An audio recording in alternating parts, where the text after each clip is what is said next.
los servicios, recordemos, hermano, de invitar a alguien, tráigase a alguien, no se venga solo, no le robe la bendición a otro. La verdad que a veces nomás nosotros queremos comer, pero no, necesitamos nosotros, hermanos, invitar a otras personas, invite a su vecino, al que tenga a su lado, hermano. Me acuerdo cuando andaban vendiendo naranjas en Piedras Negras, decían, traiga la olla, la tina, la red o lo que tenga a la mano. Usted agarre a alguien, hermano, dígale, vamos a oír la palabra del Señor. La palabra del Señor tiene vida, hermanos, tiene vida. Oiga bien, una persona puede estar quizás en su último día de vida y tú vas y le dices, Cristo te ama, hermano, y qué bendición. La verdad que hace muchos años nosotros a una jovencita, me acuerdo, fuimos nosotros a llevarles la palabra y ya era noche, me acuerdo, no sé si te acuerdas, Alicia, aquella jovencita que se suicidó, algo así, no sé qué pasó con ella, o que se iba a suicidar, algo así. Llegamos en la noche y le dimos la palabra. ¿Para qué se suicidó, hermanos? Pero ¿sabe qué? Nosotros quedamos en paz porque le llevamos la palabra. ¿Qué tal si no hubiéramos ido? ¿Qué tal si hubiéramos, no, hoy no? Así como le hacemos muchas veces, no, hoy no. Ni me van a abrir la puerta, dice uno a veces.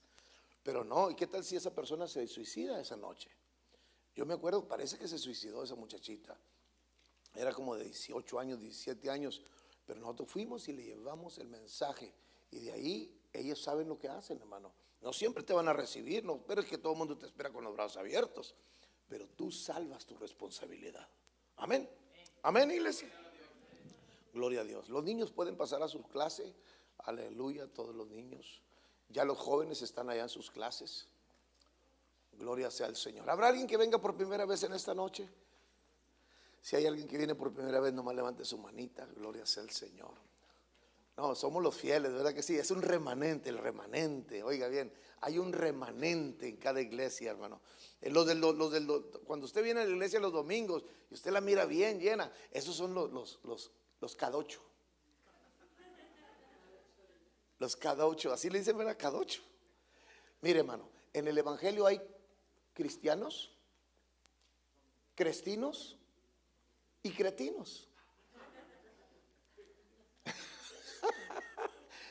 Los cristianos son los que están convertidos a Cristo, son los seguidores de Jesús.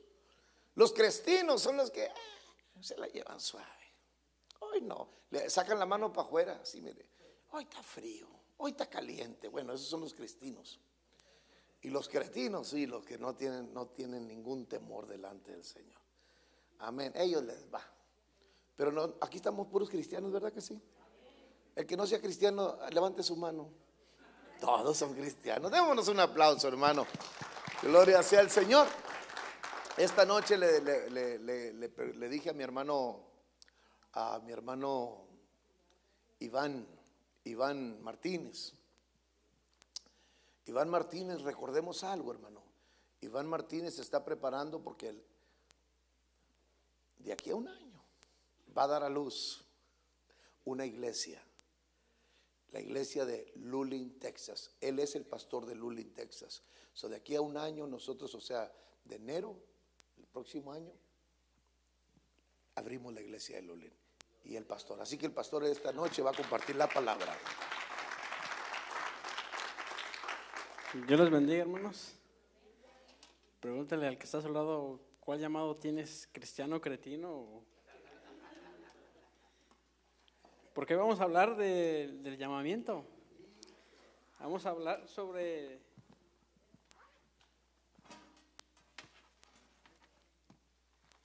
que toda la palabra del Señor es inspirada por Él para instruirnos y para prepararnos para toda buena obra. No hay ninguna palabra dentro de la Escritura que no sea inspirada por Dios. Por eso la palabra del Señor dice que ni una coma, ni un punto van a pasar. Todo pasará, pero menos su palabra del Señor pasará. El mundo quiere acomodar la palabra del Señor a su manera, pero no. El mundo tiene que acomodarse a lo que la palabra del Señor dice. Y hoy en esta noche Pues es estudio bíblico, hermano. Vamos a escudriñar las escrituras. Nos vamos a echar un clavado en el río del Señor. Porque el río del Señor es un manantial que entre más uno busca, uno dice, mira, me encontré esto, pero vuelvo a leer uno y se vuelve a encontrar uno otra cosa y no acaba uno. Y hoy nos vamos a echar un clavado en las escrituras. Y el tema de hoy es llamados con un propósito. Vamos a mirar 3 puntos hoy en este día, que uno es el llamamiento, la preparación y el desarrollo del llamamiento. Y el punto número 1 es el llamamiento. Quedemos bien claro que solamente Dios es el que puede hacer el llamamiento. Dios es el que hace el llamamiento. Nadie más puede hacer un llamamiento si no es de parte de Dios. Y pues vamos a inclinar nuestro rostro, hermano, y vamos a poner todo en las manos del Señor. Padre, en el nombre de Jesús, en esta noche, Padre, nos ponemos en tus manos, Señor. Me pongo en tus manos, Padre, en el nombre de Jesús, que tu palabra, Señor, la puedas poner, Padre. Prepara nuestras mentes, nuestros corazones. En el nombre de Jesús, Señor, lo ponemos en tus manos. Amén y amén. Fíjese que el llamamiento es algo muy hermoso en la vida del cristiano, porque Pablo en 1 Corintios, en el primer capítulo, dice, Pablo llamado a ser apóstol. Y en el mismo capítulo, enseguida en los siguientes versículos dice, llamado a ser santo. Y luego más adelante dice, llamado a la comunión con nuestro Señor Jesucristo. Entonces el llamamiento es una parte fundamental que el cristiano tiene que entender, que ha sido llamado para algo. Es un propósito. El propósito, por ejemplo, el propósito de esta cosa es mantener que no se me caigan las cosas, mantener mi Biblia. El propósito del florero es que se miren bonitas las flores. Todo en la vida es hecha con un propósito. Lo que crea el hombre es hecho con un propósito. Usted compra una troca y si usted tiene que comprar la troca conforme al propósito que usted la va a usar. Usted no puede comprar una troca ligera si usted la va a usar para carga, porque no le va a durar. El propósito no es el propósito que se necesita para la troca. Si usted tiene 8 o 10 en familia, usted no puede comprar un convertible porque ese no es el propósito del convertible. Y si usted es un matrimonio de 2 y se compra una Ben, no es el propósito, va solo que esté pensando llenarla en el futuro. Pero el propósito, toda cosa tiene un propósito. Y al final del tiempo el propósito se tiene que desarrollar para lo que fue hecho. Y vamos a mirar primeramente un llamamiento que a mí me llama mucho la atención. Y eso está en Samuel, en 1 Samuel capítulo 16.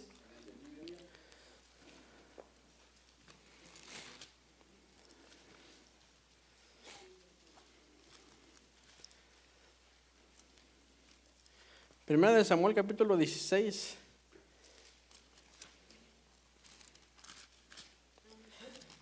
versículo 1, dice, dijo el Señor a Samuel, ¿hasta cuándo llorarás a Saúl, habiéndolo yo desechado para que no reine sobre Israel?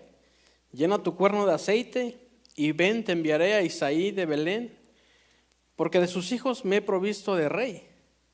Y dijo Samuel, ¿cómo iré? Si Saúl lo supiera, me mataría. Jehová respondió, toma contigo una becerra de la vacada y di, a ofrecer sacrificio a Jehová he venido. Vamos a ir al versículo 6. Y aconteció que cuando ellos vinieron, él vio a Eliab y dijo, de cierto delante de Jehová está su ungido. Versículo 7, y Jehová respondió a Samuel, no mires a su parecer, ni a lo grande de su estatura, porque yo lo desecho. Porque Jehová no mira lo que mira el hombre, pues el hombre mira lo que está delante de sus ojos, pero Jehová mira el corazón. Aquí miramos el llamamiento de David, hermano, y miramos que el Señor manda a Samuel a que unja a David, que le haga el llamamiento para que fuera el futuro rey de Israel. Y miramos que cuando Samuel llega a la ciudad de Isaí, a la ciudad de Belén, mira a Eliab, el hermano de David, y automáticamente él dice, Él es el ungido del Señor. Y fíjese que a veces, déjeme decirle que a Dios no le importa qué tan bonitos somos para hacer un llamamiento. A Dios no le importa qué tan elocuentes somos. A Dios no le importa qué tanto poseemos. A Dios no le importa qué tan importantes somos en el gobierno, qué tan importantes somos en la comunidad. A Dios no le importa eso para hacer un llamamiento. A lo que Dios le importa es lo que hay dentro del corazón. Por eso dice que Él escudriña aún lo profundo del corazón.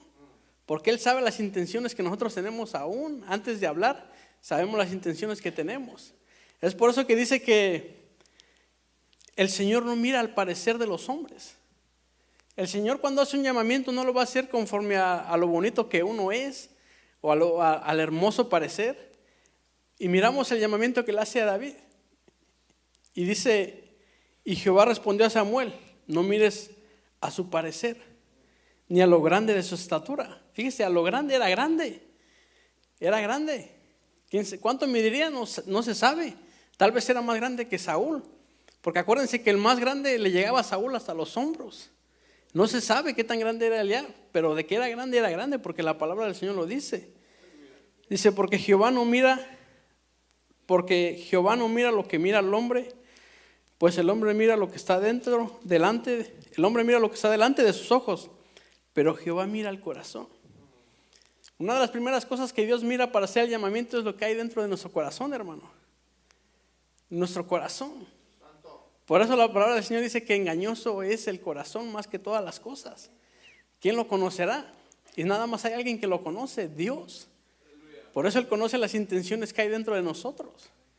Por eso Él conoce la intención cuando nosotros le decimos, Señor, heme aquí, envíame a mí y yo iré. Él conoce la intención que hay en lo profundo de nuestro corazón cuando hacemos esa oración.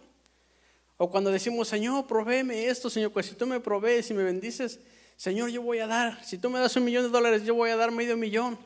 El Señor conoce lo que está muy profundo dentro de tu corazón. Nosotros no podemos engañar al Señor, hermano. Por eso David cuando escribió el Salmo 51 dice que él amaba la verdad en la intimidad. ¿Por qué? Porque aún en lo profundo Dios nos conoce. Fíjese, el llamamiento no importa, pues ya como ya le dije, no importa qué tan elocuentes somos. Pero fíjese que en David, el llamamiento de David es algo tremendo, porque si usted va a la historia en el libro de Génesis, David era de la tribu de Judá. Y déjeme decirle que en el libro de Génesis, la tribu de Judá, Judá no fue una buena persona. Jehová se metió con su nuera. Judá se metió con su nuera. Entonces, miramos que de la descendencia de David, de Judá, no era algo muy bueno. Entonces, mire, vamos a ir a mirar un poquito esta historia. Vamos a ir a Génesis, capítulo 38, versículo 1. Sea bendito el nombre del Señor. Génesis capítulo 38, versículo 1, dice: aconteció en aquel tiempo que Judá se apartó de sus hermanos y se fue a un varón adulamita que se llamaba Hira, y vio allí Judá la hija de un hombre cananeo, el cual se llamaba Súa, y la tomó y se llegó a ella. Y ella concibió y dio a luz un hijo y llamó su nombre Er. Concibió otra vez y dio a luz un hijo y llamó su nombre On. Y volvió a concebir y dio a luz un hijo y llamó su nombre Sela, y estaba en Quesiab cuando lo dio a luz. Después Judá tomó mujer para su primogénito Er, la cual se llamaba Tamar. Y si usted sigue leyendo la historia, usted va a mirar que el primogénito de Judá murió. Y sus hermanos no quisieron llegarse a ella para que no se acabara la descendencia. Pero dice la palabra del Señor que Tamar se disfrazó y Judá tuvo relaciones con ella. Y de esa relación nacieron, tiene que nacer algo de una relación que no está bien. Pero fíjese, el llamamiento de David aquí empieza, porque en el pecado de Tamar y de Judá, la palabra del Señor dice en Levíticos, en Deuteronomio, que dice que va a ser maldito por 10 generaciones. El bastardo va a ser maldito por 10 generaciones. Y si usted cuenta las generaciones desde este pecado hasta David, son 10 generaciones. Ahí se acaba la maldición.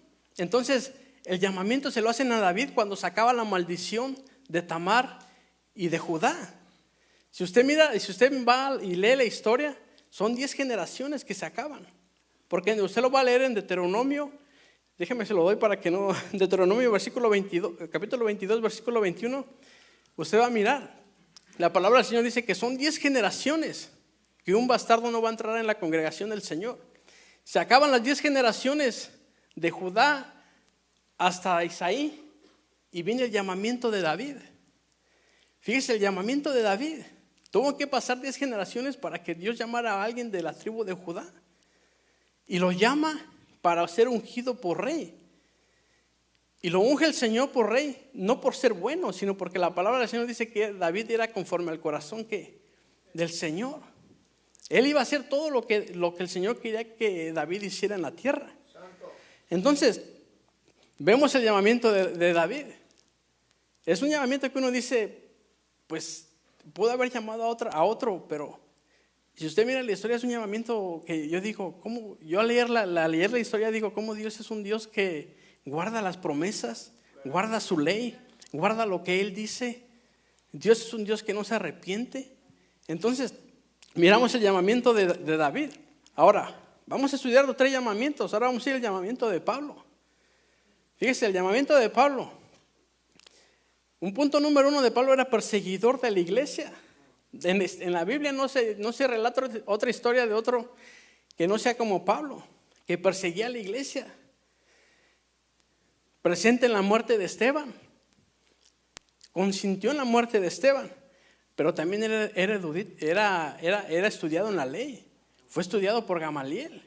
Entonces era un hombre estudiado y era un hombre celoso por la ley. Pero también perseguía a la iglesia. Por eso Pablo dice que él, al último, cuando dice, a mí se me apareció como a un abortivo.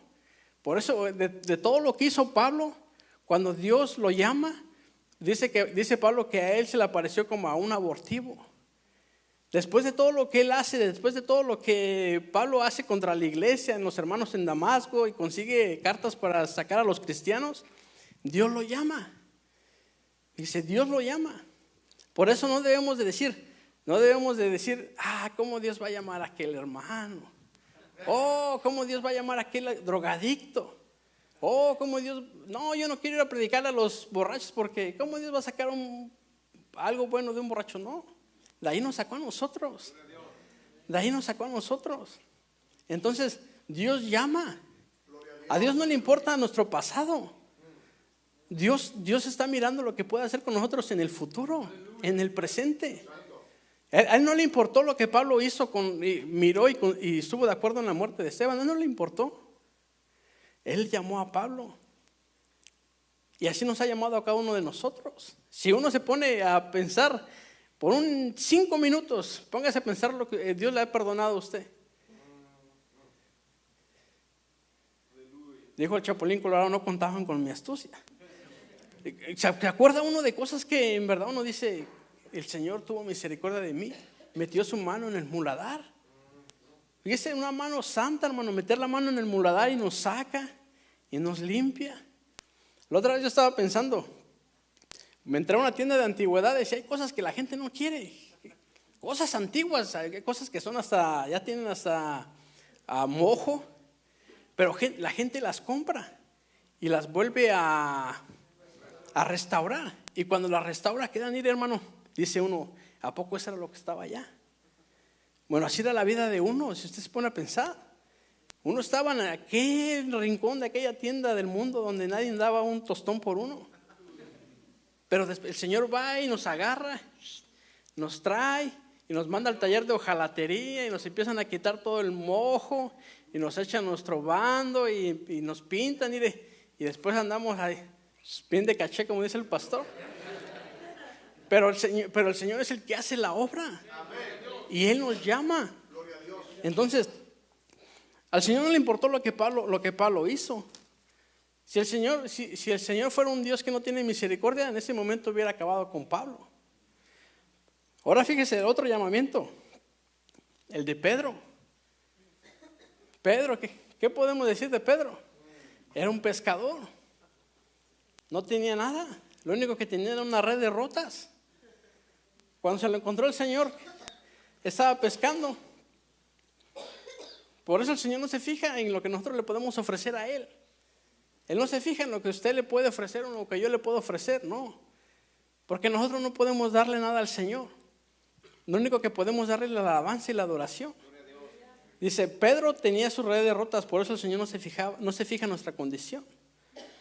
Y fíjese la promesa que le hace el Señor a Pedro, dice, sígueme y te haré pescador de hombres. Fíjese qué promesa. Después de tener las redes rotas, ¿ha tratado usted de echar una red rota en el mar? Yo miro a los hermanos cuando íbamos al mar, echaban, y ahí venían los hermanos que apenas sí podían jalarla. Dije, yo voy a traer un pescadote que otros no venían nada, hermano. Y ahí estaban, no, y decían los hermanos, no, es que ya en mi pueblo no, mejor se hacían una idea de que mejor comía uno carne. Porque la red. Y así desde todo el tiempo con los hermanos. Pero fíjese, Pedro con la red de rotas no pescó nada. Y el Señor le dice, ven, te haré pescador de hombres.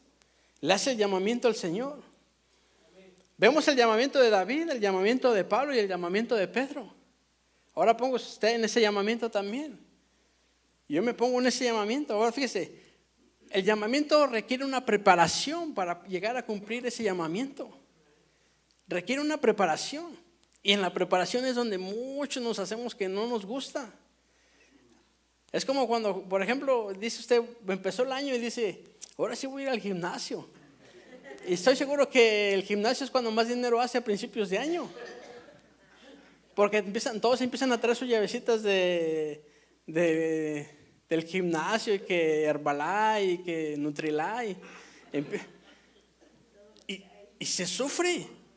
Se sufre por querer llegar a tener un cuerpo saludable. Y en verdad que se sufre. Porque fíjese, cuando la persona empieza a hacer una dieta rigurosa, por ejemplo, cuando un atleta, digamos que va a venir una competencia, ese atleta por meses deja de comer alimentos que le hacen daño a su cuerpo. Y ese atleta tiene personas que le cuidan de la alimentación, le cuidan el horario para dormir, para despertar, le hacen la rutina de cómo tiene que ser su día. Y se tiene que sufrir para poder alcanzar esa condición en su cuerpo. Y a veces ponen una foto y dicen antes y después, ¿verdad? Antes 380 y ahora 120. Y luego dice uno, ¿sí será cierto? Porque uno no quiere pasar por ese proceso. En serio, porque uno no quiere pasar. Esa persona que llegó a rebajar 200 libras, estoy seguro que hasta en la noche lloraba, hermano. Pero es un proceso en el que él o ella tuvo que pasar para llegar a alcanzar ese cuerpo. Entonces fíjese, en la preparación para poder cumplir el llamamiento hay sufrimiento. ¿Usted se acuerda cuando David le tocaba el arpa a Saúl? Venía el espíritu a incomodarlo, a perturbarlo. Y empezaba David a tocar el arpa. Y Samuel empezaba a encontrar la paz a Saúl. Y después comían y venía Saúl y le aventaba la flecha a David. Sufrió David. Mandaron a matar a David el día de su boda. Sufrió David. Sufrió persecución, sufrió hambre en el desierto. Caminó en el valle de sombra de muerte, si no, no lo hubiera puesto en el Salmo. Fíjese, pasaron por el fuego. Los 3 llamamientos pasaron por el fuego. Ni uno de esos 3 llamamientos no pasó por el fuego. Por eso Pedro dice, y el Dios de toda gracia, después de que padezcáis un poco de tiempo, Él nos perfeccione, nos afirme y nos establezca. Porque los 3 pasaron por algo tremendo para poder alcanzar el llamamiento que Dios les había dado. Fíjese, se sufre en la preparación. Anduvieron en el valle de sombra de muerte. Pero déjeme decirle algo. El bien y la misericordia siempre los siguió a ellos. Siempre el bien y la misericordia los siguió a ellos. Si usted conoce el llamamiento y usted sabe que Dios lo ha llamado para algo, Dios alrededor de usted pone gente que lo mira con ese llamamiento. Eso es bien importante. Cuando David andaba huyendo de Saúl, había gentes aún de los levitas que sabían que él iba a ser el rey de Israel y lo ayudaban. Aún, fíjese, el bien y la misericordia siempre lo siguieron. Fallaron, sí fallaron. Los 3 fallaron. Pedro, ¿qué fue lo que pasó? Negó al Señor 3 veces. ¿Qué dijo? Yo te seguiré hasta la muerte. Y fue el primero que ¿qué? Dijo uno, patitas, ¿para qué las quiero? Fue el primero. Yo te seguiré hasta la muerte, Señor. Y a veces dice uno, Señor, llévame a predicar a las naciones, Señor. Llévame a predicar a los confines de la tierra. Y a veces está haciendo bastante frío o calor. Y dice, ay, no, que vaya el hermano a evangelizar. ¿Yo por qué voy? Entonces, a veces debemos entender que sí, fallaron. Falló. David, ¿qué fue lo que pasó? Cometió adulterio. Conspiró el asesinato de Urías. Ok, fallaron, fíjese, fallaron. Somos humanos.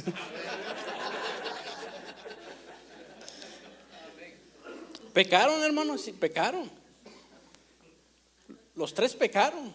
Porque Pablo dice, miserable hombre de mí, ¿quién me librará de ese cuerpo de muerte? Porque mientras vivamos debajo del cielo, como dijo el hermano que vino, siempre vamos a estar fallando. No hay ni uno bueno, ni uno justo, solamente el Señor. Fíjese, en el llamamiento, en la preparación de David, Saúl procuraba su muerte. Fíjese, Saúl procuraba su muerte. Después de que peleó batallas al lado de él y le hizo conquistar reinos, Saúl deseaba la muerte de David. Su hijo, después de que fue rey, Absalón conspiró contra él. Fíjese, póngase usted a pensar por un instante que un hijo de usted o mi hijo empieza a hablar mal de mí y empieza a conspirar. ¿Qué se sentirá? Yo sentía a David deseaba a David que se lo tragara a la tierra. Porque ha de ser feo que un hijo empiece a conspirar contra su padre para quitarle lo que Dios le había dado. Fíjese, Amón abusó de su hermana Tamar. Uno de sus hijos abusó de su hermana Tamar. Pero a pesar de todo eso, Dios le dio descanso, le dio riquezas, le dio bastante poder para poder almacenar, para que se lo diera a Salomón para que construyera el tabernáculo, el templo. Y lo más importante, fíjese, hermano, en ese proceso, en esa preparación, Dios le da una promesa, Dios le da un pacto. Amén.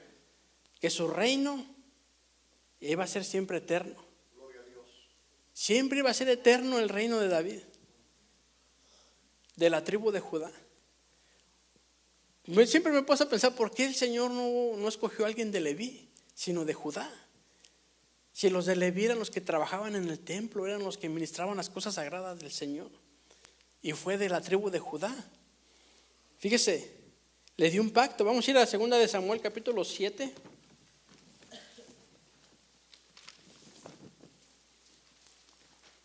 Segunda de Samuel capítulo 7.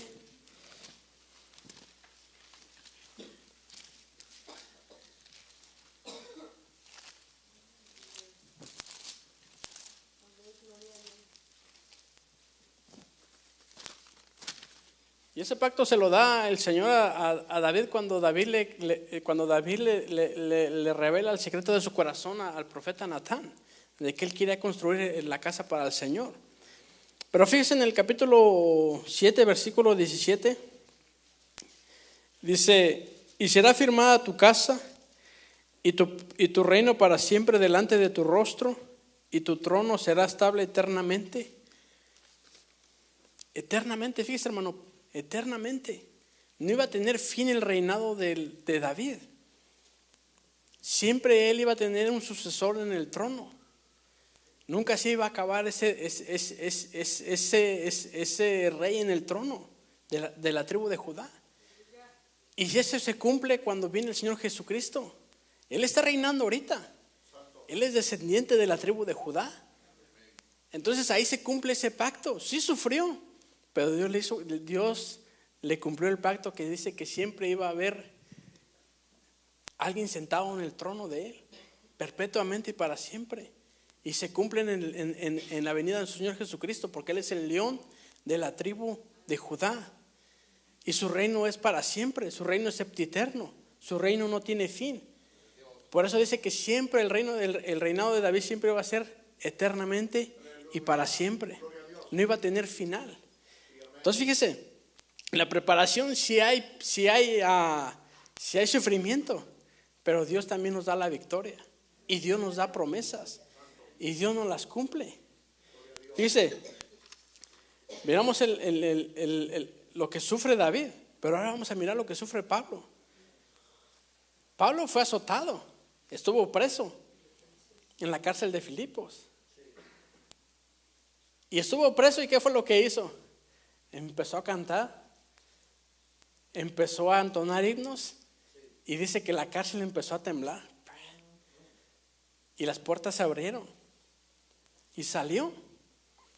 La victoria que Dios le da a sus hijos. Nunca dejó de predicar el evangelio. Muchas veces casi estuvieron a punto de matar a Pablo, hermano. Muchas veces lo adoraron como Dios, pero Pablo siempre les decía que él no era digno de ser adorado.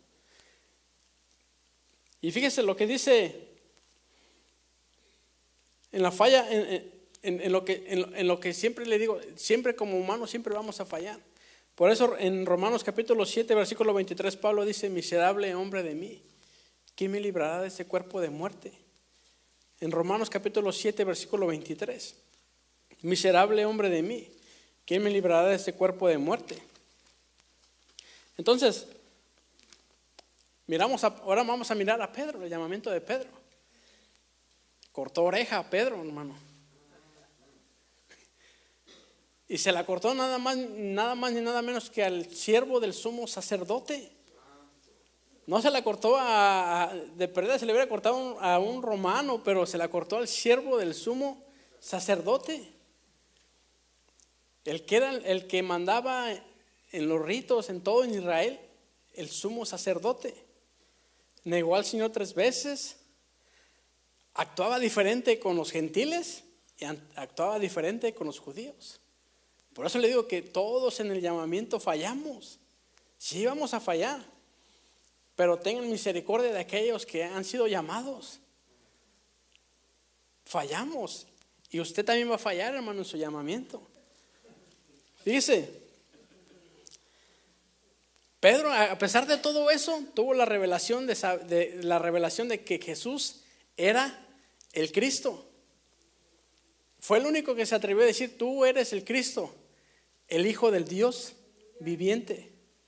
¿Y qué le dijo Jesús? No te lo ha revelado ni carne ni sangre, sino mi Padre. Entonces, Pedro, el hombre más atrevido con el Señor, que él siempre dijo el Señor: voy a subir es necesario que suba a Jerusalén y pase esto y esto y el otro. Y Pedro le dijo: no, Señor, yo me voy contigo hasta la muerte. Ya me imagino al Señor: Pedro, van a pasar me vas a negar 3 veces. 3 veces me vas a negar. ¿Y qué fue lo que pasó? Lo negó 3 veces. Lloró amargamente. Sufrió Pedro por eso. Lloró amargamente. ¿Ha llorado usted alguna vez amargamente? los que dijeron aleluya, ¿sabes por qué han pasado por algo difícil, hermano? Y cuando llora uno, siente uno que está tragándose la saliva hasta amarga.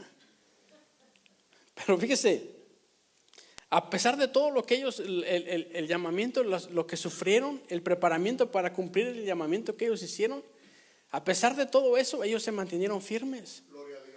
Ellos se mantuvieron firmes. ¿Qué hubiera pasado si Pedro dice, no, pues ya negué al Señor 3 veces y ya me voy? No, nosotros debemos de entender que vamos a fallar una vez, vamos a seguir fallando, pero Dios es un Dios que de oportunidades. Es un Dios que día a día son nuevas sus misericordias. Si no fueran nuevas sus misericordias, no estuviéramos ni siquiera leyendo de la historia de que están en la Biblia, hermano. Si no fueran nuevas sus misericordias, ni usted ni yo nos hubiéramos conocido. Nos hubiéramos matado allá afuera ya. Porque la misericordia no nos hubiera alcanzado. Es más, ni el Señor hubiera venido a morir por nosotros. Nos hubiera dejado que muriéramos en el infierno. Pero todos los días son nuevas sus misericordias. Todos los días son nuevas sus misericordias. Y por las noches su fidelidad. Nosotros fallamos, pero Él permanece fiel. A veces negamos al Señor de una u otra manera, pero Él no nos niega a nosotros. Él no nos niega a nosotros. Él, cuando alguien le pregunta ¿quién es Él? Él es mi hijo. Él está bañado con la sangre que yo derramé en el Calvario. Y a veces nosotros negamos al Señor con cualquier cosa. A veces llegamos al restaurante y nos sentamos y como está bien lleno el restaurante, Señor, ya vamos, empezamos a comer. ¿Sabe qué eso? Usted dice, ay hermano, usted es religioso, pero a veces por cositas pequeñas negamos al Señor. Por cositas bien pequeñas negamos al Señor. Negamos al Señor a veces hasta negamos al Señor a veces hasta en todas las mañanas. Negamos su misericordia cuando nos levantamos temprano y le queremos dar, en vez de decir gracias Señor que hemos despertado, queremos tirarle un derechazo al despertador que se calle. Cuando debemos estar agradecidos que pudimos mirar otra vez la luz del día, porque pudimos haber muerto ahí dormidos, hermano. ¿Cuánta gente no ha muerto dormida? Entonces, la misericordia siempre los siguió a ellos. Pero fíjese, la culminación del llamamiento es cuando lo desarrollas y cómo tú lo vas a desarrollar. ¿Cómo vas a funcionar en ese llamamiento? Tienes que pasar un proceso. Pero fíjese, ¿acuerdas la persona que le dije que cuando pesaba 380 libras y luego pesa 120? Esa persona, después de que llegue a pesar 120, no se tiene que quedar así. Tiene que empezar a seguir una misma rutina, si no vuelve a recuperar ¿qué? La grasa. Sí. Si la persona, fíjese, si usted se fija en deportistas profesionales, cuando ellos estaban en su tiempo de jugar o de hacer cualquier cosa, un atleta, ellos tenían una condición perfecta, pero pasa el tiempo que dejan de practicar eso y parece que les echaron aire como con algo, hermano, porque dice uno, ¿qué pasó? Pero ¿qué es lo que pasa? Que no se cuidan. Después de pesar 380, pesa 120, ¿verdad? Y te tienes que venir todos los días a echar tu shake a Herbalife, porque si no, no lo estoy promocionando. Tiene que venir todos los días, o tiene que ir todos los días de perdida a correr 8 o 10 millas para poder mantener ese ritmo. Sí, tiene que todos los días. Y en la noche se compra sus pesas y se empieza a echar pesas. En la noche ya no cena después de las 5 de la tarde. Y en la mañana nada más Herbalife. A mediodía Nutrilite. Pero fíjese, tiene que seguir, mire. Después de que alcanza el llamamiento óptimo, usted tiene que seguir caminando en esa línea. En una línea paralela. Porque si se va muy así, se pierde el control. Y si se va muy por abajo, peor. Entonces tiene que haber un balance ya una vez que se alcanza el llamamiento. Una vez que Dios nos empieza, a través del sufrimiento, de las pruebas, de las victorias, de las promesas, nos moldea exactamente. Y viene la culminación del llamamiento.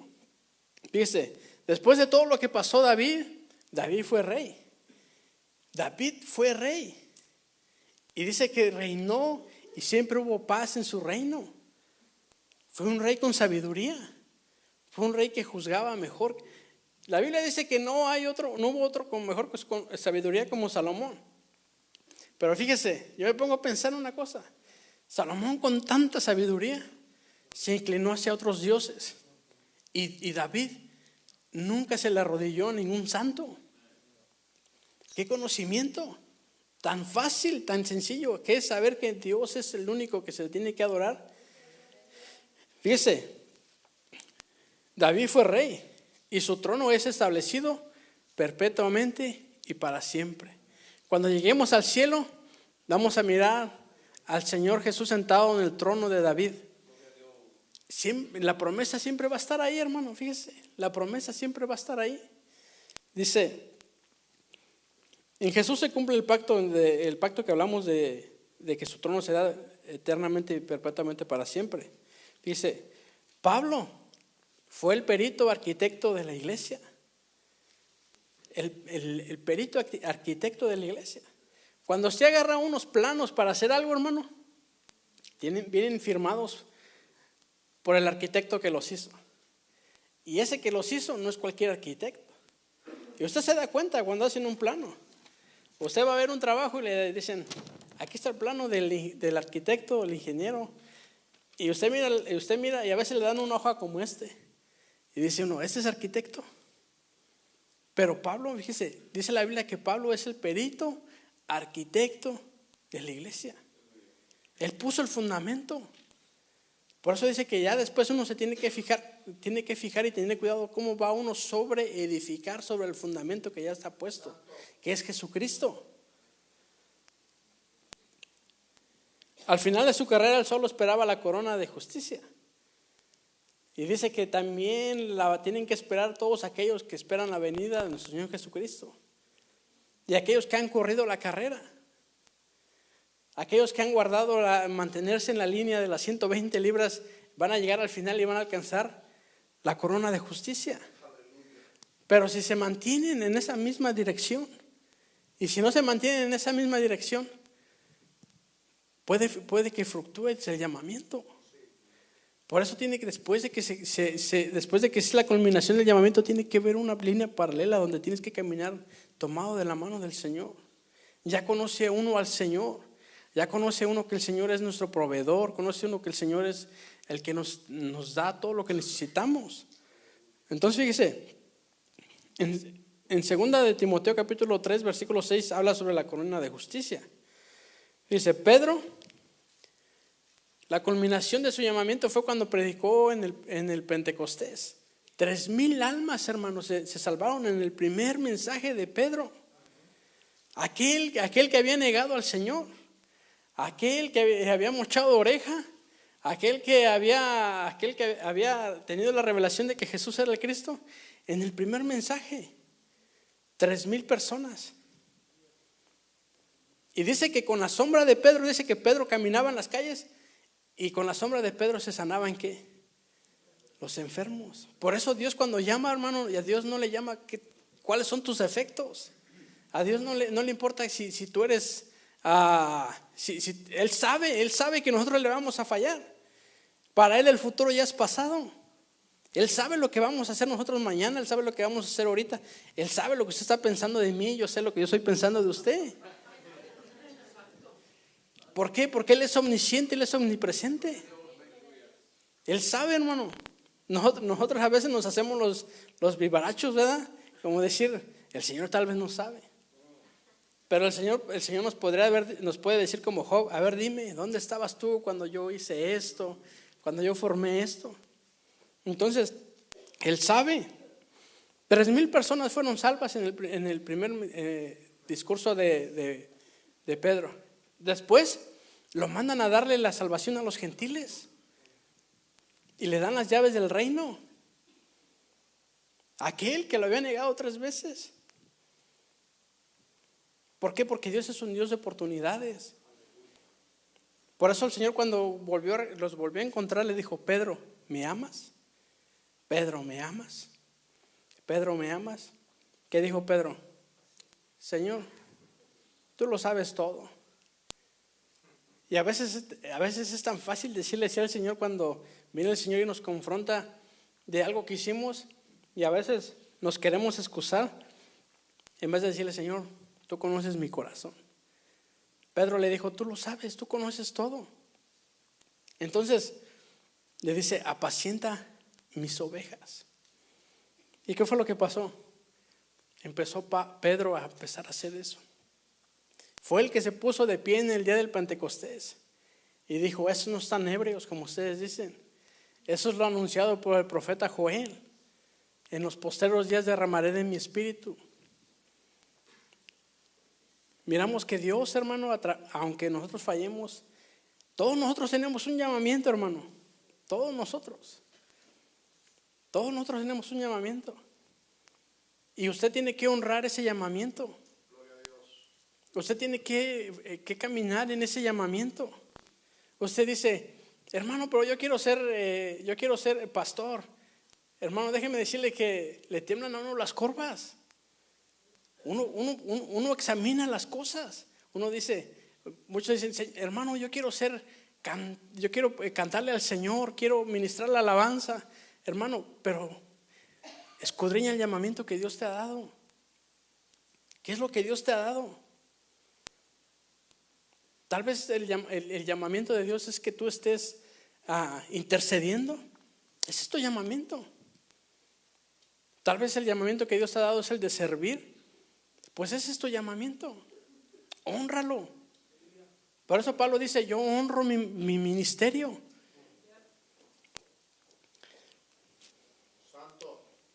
Fíjese, hermano, para acabar, dice, Dios, todos ellos le fallaron al Señor en algún tiempo, como nosotros le fallamos. Pero Dios es un Dios de oportunidades.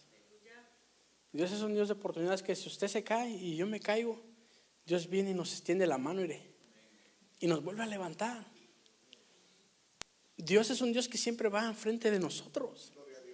Dios nunca camina detrás de nosotros. Cuando nosotros miramos una puerta que ya está abierta es porque el Señor ya pasó por ella. Y si miramos una puerta que se cierra es porque el Señor la cerró. Pero Dios nunca va detrás de nosotros, ni va a un lado de nosotros. Siempre va delante de nosotros. Y si no va delante de nosotros es porque, y si no va delante de nosotros, y si no lo miramos delante de nosotros es porque nos lleva cargando, hermano. Hay situaciones que no podemos pasar, pero es porque el Señor nos lleva cargando. Ha mirado, yo tengo uno de 5 años y a veces me dice, cárgame porque no puedo pasar por ahí. Y lo cargo y me lo llevo con gusto y lo paso y lo paso del otro lado. A veces el Señor es así. Empezamos a caminar en el Señor y empezamos a mirar obstáculos y el Señor viene y nos carga y nos lleva del otro lado y nos vuelve a dejar que caminemos. Y empezamos a caminar y miramos al Señor y miramos como ese cuadro que dice que las huellas del Señor, miramos cómo el Señor va caminando delante de nosotros. Él nunca nos va a dejar ni nos va a desamparar, hermano. El llamamiento que usted tenga, usted tiene que examinarse usted. ¿Cuál es mi llamamiento? Quítese de la mente el pensar que el llamamiento es solamente ser un pastor, el solamente ser un apóstol, el ser un evangelista, el ser un maestro, el ser un apóstol. Quítese eso de la mente, porque hay llamamientos que son honrosos delante del Señor. Hay llamamientos que son gloriosos delante del Señor. Pero tenemos que actuar en ese llamamiento. Es bonito cuando sabemos cuál es el llamamiento que Dios nos haya mandado a hacer. Pero ¿sabe qué es más bonito? Poder actuar y poder hacer que ese llamamiento se convierta en realidad en nuestras vidas. Porque de nada le sirve a usted y a mí saber cuál es el llamamiento si nosotros no actuamos en ese llamamiento. Y podemos quedarnos toda la vida sentados y decir, yo tengo ese llamamiento. Y llega un hermano y empieza a caminar en ese llamamiento y dice uno, yo tengo ese llamamiento. Y ese hermano, ¿por qué lo pusieron? Porque ese hermano se esforzó y caminó en ese llamamiento. No es que tan elocuentes somos, no es que tan bonitos somos, no es que podamos ofrecerle al Señor, no es que cómo podemos nosotros a llegar de la presencia. No, es lo que el Señor mira en nuestro corazón. Es lo que el Señor mira en su corazón y en mi corazón, hermano. No es lo exterior, es el interior que hay en nuestro corazón. Y en esta noche, hermano, si hemos fallado, hemos fallado. Si hay alguien aquí que diga que no ha fallado hoy en este día, el tal es mentiroso. Así lo dice la palabra del Señor. Dijo el hermano, hablemos en plata limpia. Pero ¿sabe cuál es una de las cosas más gloriosas en las que yo puedo decir y puedo estar seguro? En que aun aunque hemos fallado, Él permanece fiel. Y Él no nos va a dejar ni nos va a desamparar.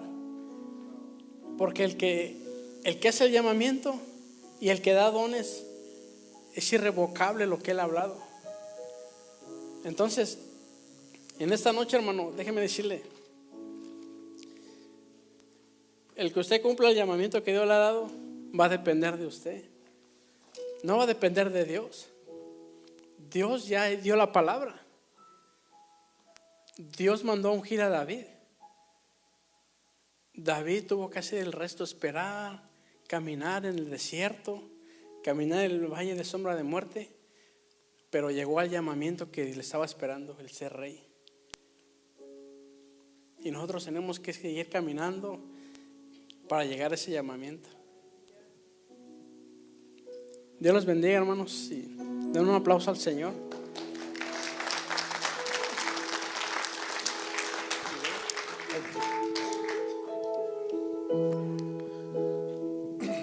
Qué lindo, ¿verdad, hermanos?